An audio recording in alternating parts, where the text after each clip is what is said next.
Hello, I forgot something in the last talk about notation because, I forgot comments. That's because we talked about JSON so much, which doesn't have comments. Like the only way you can do comments here is basically use a sort of key that you use for nothing, like inserting, for example, a hash here. And that's basically the only way you can do it. The reason why it's that way is that the designer of JSON reasoned that everything in the file should be data and comments are data too. That should also be parsable. So that's the reason why he did it.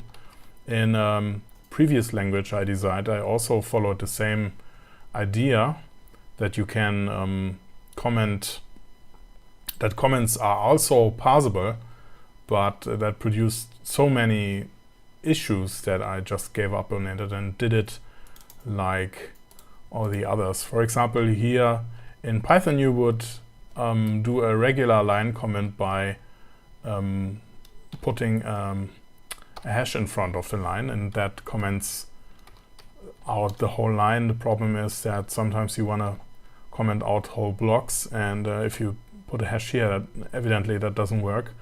So what you have to do is to put the whole thing in quotes, like this.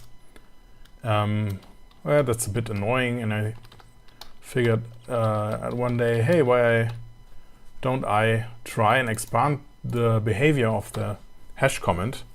So in scopes, it works pretty much the same as in Python. You can do this, comment out an individual line, but the comment token also extends to blocks, so that if you comment out here, you can comment out the whole block just with one token.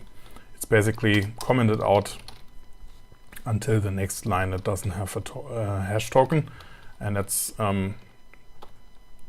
pretty useful. If you have, for example, you do a function call with a set of arguments,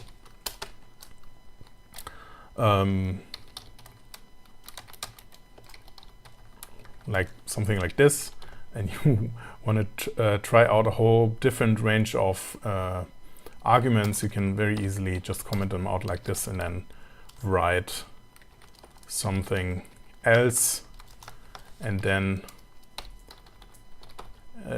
you need to be a little bit tricky to switch between the two, but that's at times very helpful. Okay, so that's the last thing I wanted to show you, and see ya.